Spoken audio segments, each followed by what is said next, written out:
అంటే త్యాగం చేయవలసింది, ఖర్చుతో కూడినది. అయితే అలా చేసేంతగా దేవుని ప్రేమిస్తున్నారా? చూడండి, చాలాసార్లు దేవుని పట్ల మన ప్రేమ భావుకమైన ప్రేమే. ఒకలా అది ఫీలింగ్ ప్రేమ. అంటే చూడండి, తెలుసా, ఈనాటి ఆరాధనలా ఉంటే యేసుని ఎవరు ప్రేమించరు? నేనైతే బిల్డింగ్ పైకి లేపబడ్డట్లుగా ఫీల్ అయ్యాను. అది ఎలా అంటే, ఓ తెలుసా, మనం దేవుణ్ణి ఎంతో ప్రేమిస్తాం ఆ సమయాల్లో.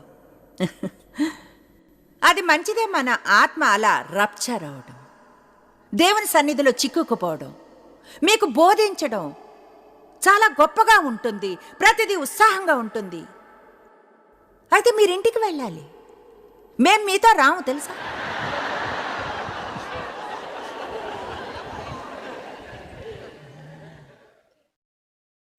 మీరింకా కొంత అలాంటి విషయాలతోనే డీల్ చేయాలి. అప్పుడే మీరు దేవుని ఆరాధిస్తూ ఉండాలి. అరణ్యంలో కానీ దేవుని ఆరాధించుకుంటే మీరు ఆయన్ని వాగ్దత్త భూమిలో ఆరాధించరు. మీరు ఆయన్ని లోయలో ఆరాధించుకుంటే పర్వత శిఖరం మీద ఆరాధించరు. ఎందుకంటే మీరు అక్కడికి చేరుకోలేరు. కనుక 15వ వచనం ఆరంభంలో యేసు పేతురుకు చిన్న పరీక్ష పెట్టాడు. భోజనం చేసిన తర్వాత యేసు పేతురుని చూచి, యోహాను కుమారుడా, వీరికంటే నీవు నన్ను ఎక్కువగా ప్రేమించున్నావా అడిగను. ఆత్మీయ భక్తితో తండ్రిని ప్రేమించినట్లుగా. అందుకు అతడు, ప్రభువా, నిన్ను ప్రేమిస్తున్నాను. నీకు తెలుసు, లోతుగా వ్యక్తిగతమైన ప్రేమ ఉంది నీ పట్ల, దగ్గర స్నేహితునిగా.